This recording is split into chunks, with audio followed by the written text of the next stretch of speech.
Bismillahirrahmanirrahim. Assalamualaikum warahmatullahi wabarakatuh. Perkenalkan, nama saya Asep Safari.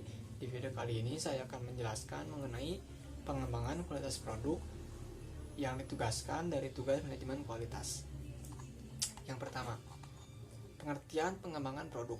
Pengembangan produk merupakan sebuah proses dan strategi yang perlu dilakukan oleh suatu perusahaan. Dalam mengembangkan suatu produk, hal yang perlu dilakukan dalam mengembangkan suatu produk yaitu memperbaiki produk yang lama atau menambahkan kegunaan produk tersebut kepada target pasar. Ini artinya kamu perlu menyajikan unsur-unsur baru yang dapat memikat hati pelanggan. Lalu yang kedua itu adalah tujuan pengembangan produk. Tujuan dari adanya pengembangan produk yaitu untuk memberikan nilai yang maksimal bagi para konsumen. Tak hanya itu, hal tersebut juga bertujuan untuk memenangkan persaingan perusahaan dengan cara memilih produk yang inovatif, kemudian juga produk yang telah dimodifikasi dan memiliki nilai tinggi, baik itu di dalam hal desain, kemasan, ukuran, dan lainnya. Lalu adapun menurut ahli yaitu menurut Keller dan Kotler, untuk memenuhi kebutuhan yang baru dan memperkuat citra perusahaan sebagai investor, tujuan tersebut dicapai dengan cara menawarkan produk yang baru dibandingkan dengan produk sebelumnya. Lalu adapun menurut Alma, ada beberapa alasan yang mendasari suatu perusahaan dalam melakukan pengembangan produk antara lain. Pertama, untuk memenuhi kebutuhan dan keinginan konsumen. Yang kedua, untuk menambah omset atau meningkatkan penjualan. Yang ketiga, untuk mendayagunakan sumber produksi. Yang keempat, untuk memenangkan persaingan dengan produk yang sudah ada. Yang kelima, meningkatkan profit dengan cara menggunakan bahan yang sama. Lalu adapun strategi pengembangan produk.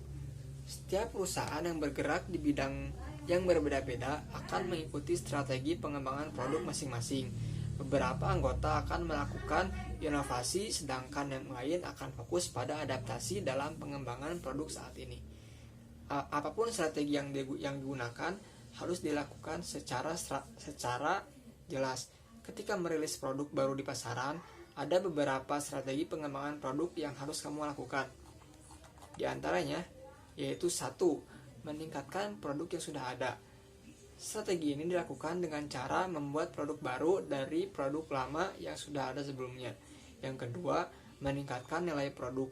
Biasanya alasan pelanggan dalam membeli sebuah produk adalah karena nilai yang akan mereka terima dari produk tersebut.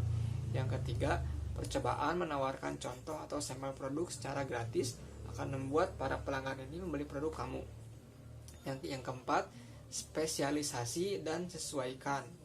Kamu bisa menyesuaikan beberapa produk dan menjadikan produk tersebut lebih spesial untuk menargetkan golongan pelanggan tertentu. Yang kelima, penawaran paket. Menawarkan sebuah paket baru tentu akan menarik perhatian pelanggan kamu. Kamu bisa menawarkan produk dengan berbagai paket.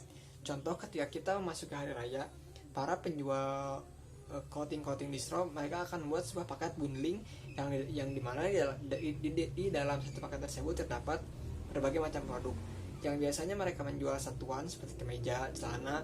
Mungkin pada saat hari raya mereka akan membuat sebuah paket yang berisikan paket outfit seperti kemeja, celana, sepatu, dan lain sebagainya.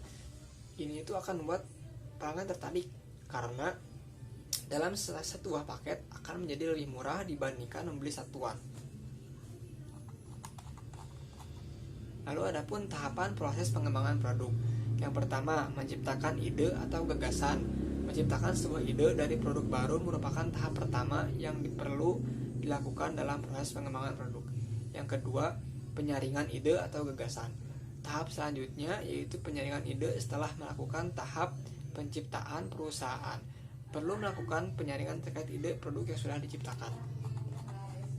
Kesimpulannya, jadi sebuah pengembangan produk itu sangatlah penting demi kemajuan sebuah perusahaan. Karena dengan berkembangnya produk pastinya bertujuan untuk meningkatkan sebuah profit perusahaan.